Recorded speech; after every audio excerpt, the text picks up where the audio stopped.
Scorpio, hi! Welcome to Mr. Queen PH. At ito ang inyong weekly reading for October 28 to November 3, 2024.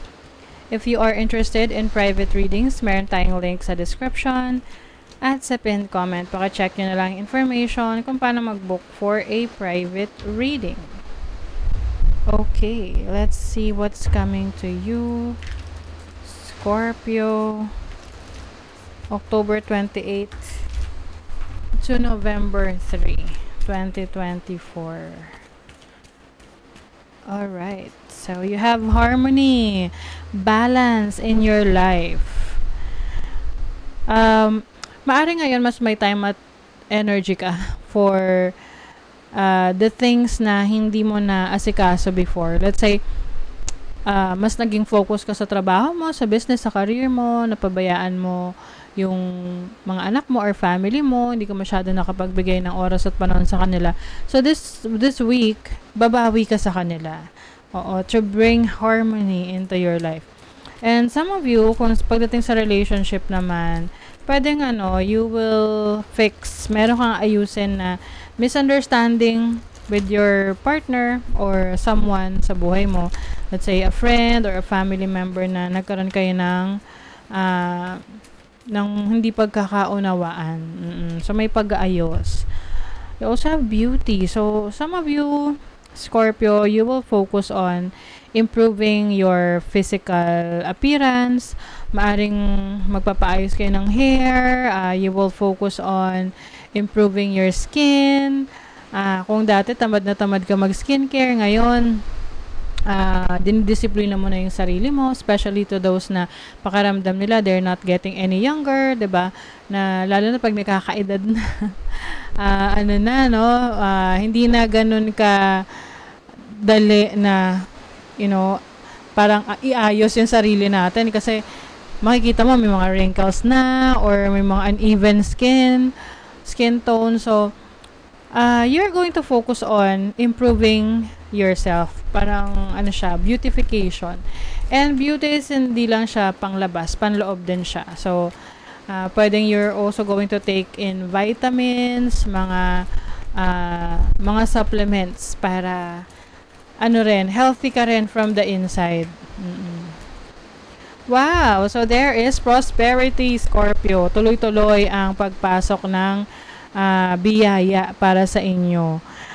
As long as you are also, doing action, taking action, kumbaga, hindi ka lang naghihintay na malaglag ang bunga.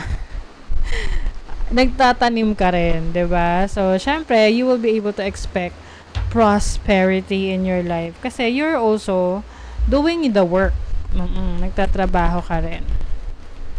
And I think yung hard work mo, makikita mo yung rewards niyan. Ma-experience mo na worth it pala yung mga pinaghirapan mo. You have the Knave of Coins. Some of you, meron kayong pag-aaralan, meron kayong i-research kasi energy to ng isang estudyante na gusto niyang matuto.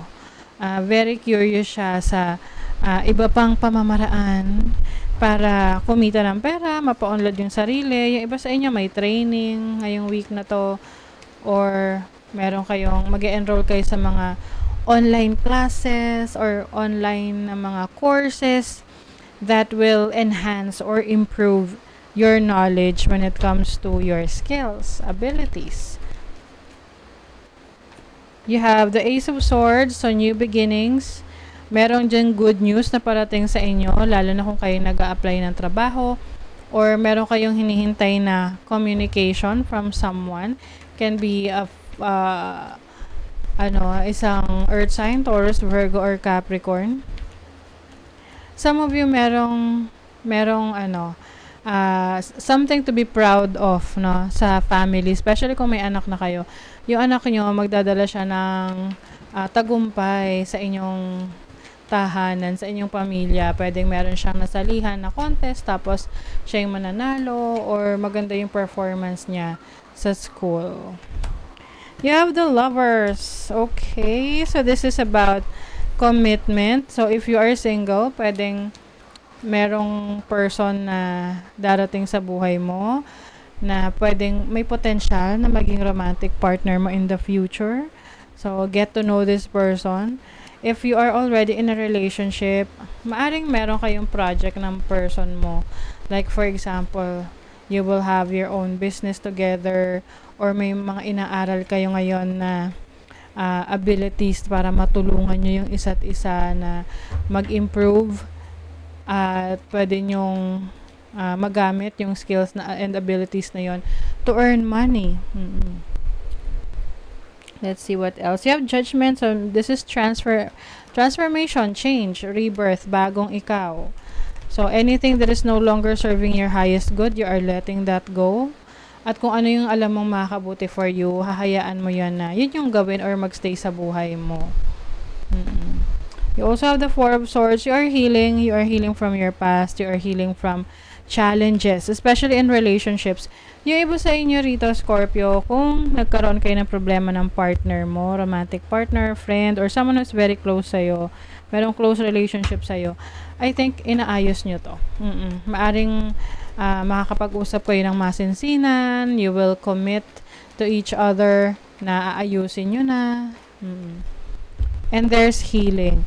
You have Saturn in Taurus in the second house. Ostentation. Ostentation kasi is parang maggarbong pagpapakita ng iyong yaman. O maaring yung iba sa inyo magfi-flex sa mga achievements ninyo ngayong week na to. Yun nga lang, pwedeng merong matanggap na criticism galing sa iba. Yung mga bashers. Oo. So, I suggest kung sa tingin mo may mga taong maapektuhan doon, it's either i-limit mo lang yung taong makakakita ng post mo or hayaan mo sila or parang kung ano man yung sabihin nila, wag mong personalin or wag mong dibdibin. But I see kasi na may mga taong parang they are wishing na ma-experience din nila kung ano yung meron ka. Oo. You have Sun in Cancer in the 4th house. You're someone who's very resourceful, marami kang kayang gawin, marami kang abilidad, at dahil doon, lalo kang nabiblessed. So, ano man yung needs mo, needs ng family mo, it will be provided sa'yo. Yeah, you have so much power in you. Kumbaga Scorpio, nagsisimula ka pa lang. Na i-harness yung power mo, and there's more to know, there's more to discover sa'yo. Marami ka pang abilities na kaya mong gawin. So, keep on discovering yourself. Keep on learning. Keep on researching.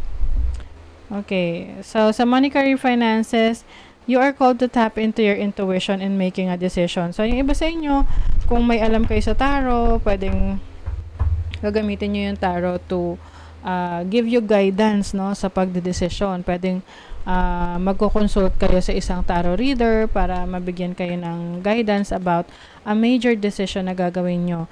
But if you already know how to read tarot, pwedeng ikaw mismo ang magtitingin, magre-read ng energies around your major decision, especially in your career, your finances, lalo na pag mga change ng career or parang merong magre-resign ka or magsisimula ka ng business, 'di ba? So, yeah, you are going to tap into your instinct. Sa relationship, be careful kasi may deception dito. Pwedeng you are dealing with someone na may mga tinatago sa'yo or hindi totoo sa intentions niya sa'yo. So, you have your own instinct, you have your own intuition para ma-check yan. And minsan kasi, kahit na nararamdaman na natin, nagbubulag-bulagan tayo kasi mahal natin. So, yeah, may mga consequences yun, syempre. Sabi kasi rito, someone is not being true in this relationship. So, if you're single, possible na merong person na mag-try na, mag-reach out sa'yo or to get closer to you. So, maging maingat ka. Kilalanin mo munang maigi tong taong to bago ka magtiwala. Dreamweaver. Tune into the energetic grids around you. Where can you send your energy for healing? So, healing from your past trauma, pwede tong healing sa mind, body, and spirit, no? So, but I think here, yung parang ito turn mo yung yung problema or yung pain into something na an activity na magbe-benefit ka, na kung saan mag-heal ka. Let's say part ng healing mo is yung mga libangan na ginagawa mo. It helps you in healing and processing the trauma. Okay? So that is your reading, Scorpio. Thank you so much. Bye.